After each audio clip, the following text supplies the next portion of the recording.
Alright, what's going on, guys? This will be second video I've made, probably the first one that I'll post, but there's something I really want to talk to you guys. It's a new page. I want you to subscribe, but I want to be able to make this real. Something I want to talk about specifically today is your gym etiquette. We'll get into more. I'll post workout videos, I'll post food, stuff I recommend for food.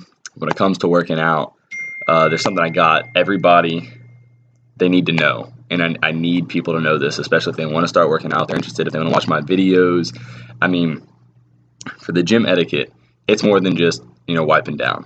Yes, every time you use a machine, you're sweaty, and you got pools of sweat on the machine, you need to wipe it down.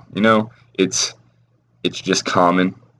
But on top of that, re-rack your weights. If you're strong enough to put the weight on a rack, you get your dumbbells, or you're doing a bench press or a squat, and you put the weight on there, don't be a douchebag. Put the weights back.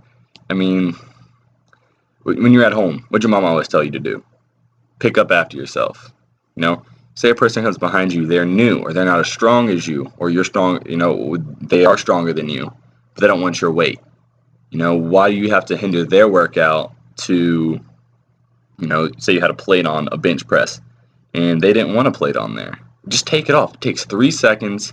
You look like a nicer person. You're not a douchebag. It's real easy.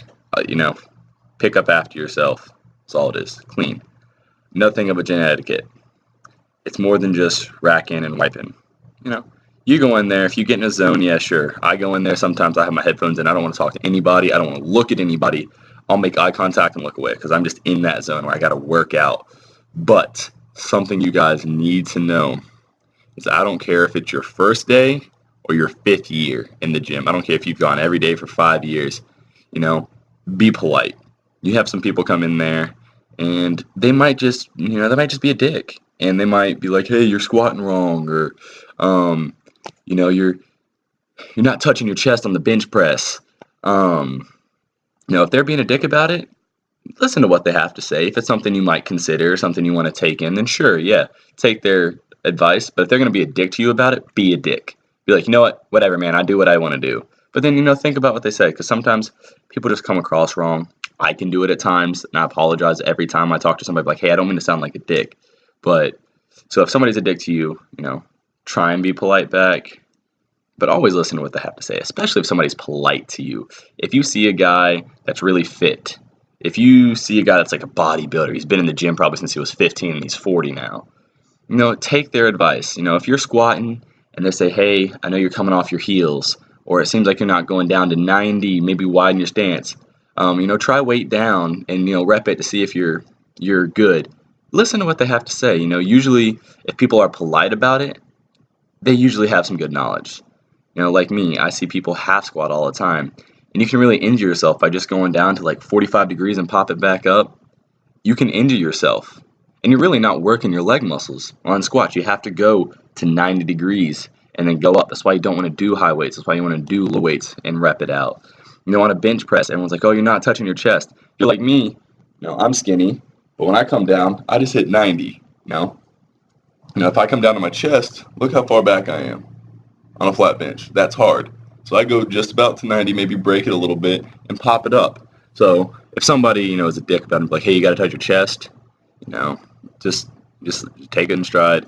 If somebody is nice about it, be like, hey, I know you weren't touching your chest, and you say, well, maybe you have long arms like me. A lot of people have long arms like me. One of my clients right now, Cole, he's got long arms. If he goes down, he's at like negative 45. That's too much on your shoulder. You're not working your shoulders. You're working your chest.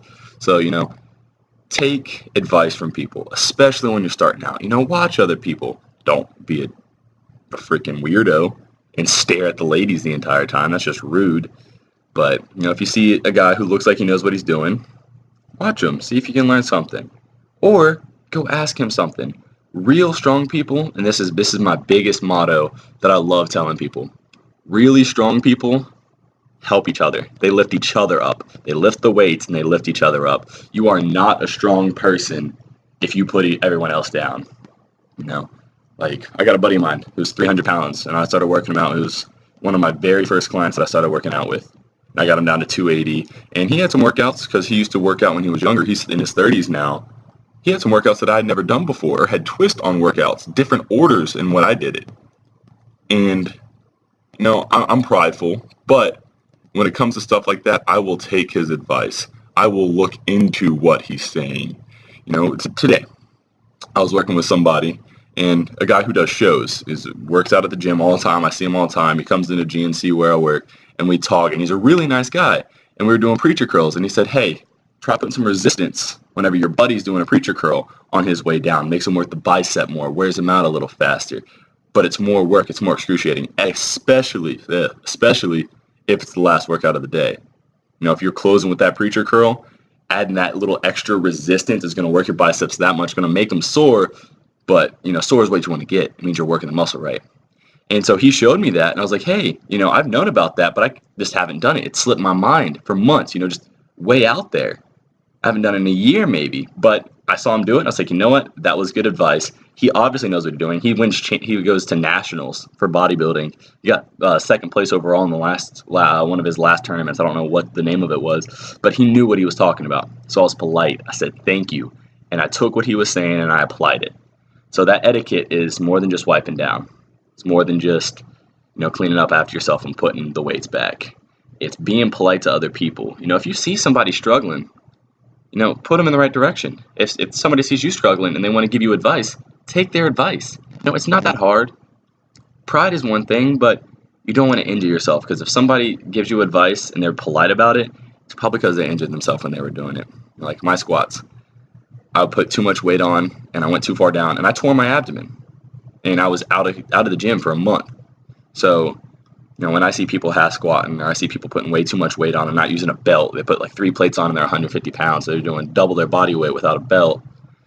It's just be polite.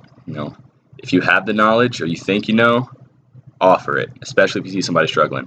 If you see somebody watching you because you've been in the gym for a while, be the strong person. You're like, hey, do you have any questions? So take the advice, give some advice, and just be polite, So that'll conclude my first video. Like, subscribe if you have any comments, questions, concerns, something you want me to talk about. Working towards my personal trainer license. I'll have it in 2 weeks as long as I pass the test. I've been working out for 2 years ever since I joined the Air Force. So I have a lot of knowledge, have a lot of people I work out with. I gather, I have nutritional advice. Just please subscribe. Everybody on this page will be happy to help. Thanks. Have a good day.